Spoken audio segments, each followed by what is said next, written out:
I'm with Jason Clark of the Carleton Place Canadians. They're at the Memorial Centre this evening.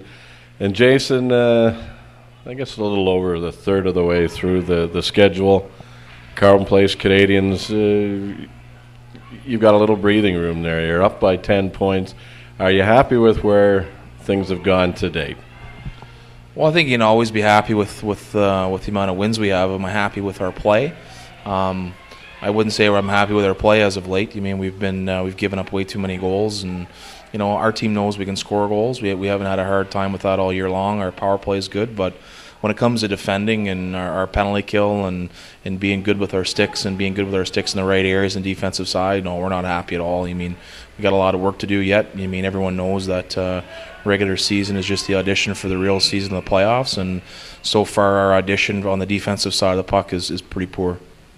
Yeah, I guess last year, I mean, you've done a tremendous job with this franchise, and last year was just one unfortunate bounce, I guess, in Game 7. And no, I guess you haven't won anything at this point in the schedule. But number one on the power play, you talked about defense and some defensive issues, but goaltending. We talked earlier this year, Corey Simic was thought of pretty highly. What transpired that you made a deal there? We just, I felt Corey was, had a good start to the season, and we just felt we played 2 games against the Hawkesbury Hawks, and we peppered 120 shots at Hawkesbury in 2 games, and with the one game we won in a shootout, and the other game we lost in a 3-2 in overtime. So we just, as a coaching staff, felt that Guillaume Terrien was a very good goalie, and we thought if we could get him for the right price, that would be a good move for our hockey team. And Ian and I were able to make a good hockey trade for both teams to help both hockey clubs out. And he's been very good since he's been here. He's got a 2.35 goals against with a .915 save percentage, and he's been good. He's been very good. He's made some key saves for us at key times, and on the weekend against Nepean in Ottawa, he made 2 really big saves in both games that it could have made it an even game, and he didn't allow that goal to happen, and we were able to keep the momentum. Home record looking pretty good at the moment there. It's nice there's no real blemish on that. You've built a team or tailored a team, a nice big physical team. Pretty good home record going.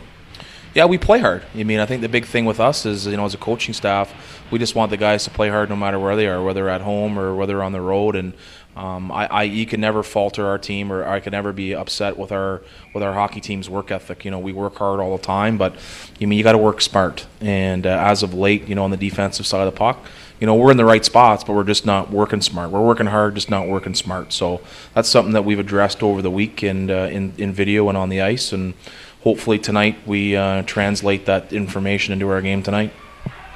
Third meeting between the 2 teams. The other 2 went decidedly for you guys.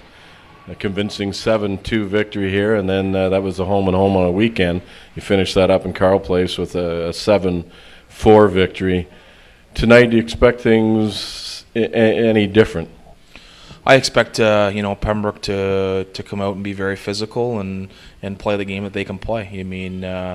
I thought in that 2-game series, I thought we were very good on the Friday night here in Pembroke, and thought we deserved the win. And back home on the Sunday, it wasn't a 7-4 hockey game. If we didn't score as many goals as we could, that's probably a 4-2 hockey game for Brockville. So I think the big thing for us is that we got to be prepared for Brockville's work ethic. They just picked up Anthony Walsh. Watched a lot of video on that player, and he's the real deal, that player. So we're gonna have to make sure we shut him down. And Ryan Cousins had scored 5 goals, had a great game, and Ryan's was a good midget player for Victory Hunt. I watched him play a lot, and he's a very sneaky offensive player. So we're gonna have our hands full tonight. We expect Brockville to play their A game tonight, and if we don't respond, then we'll find ourselves in a hole pretty quick. Jason, thanks for doing this as always. Really appreciate it. Thank you. Thanks for having me. Jason Clark of the Carleton Place Canadians.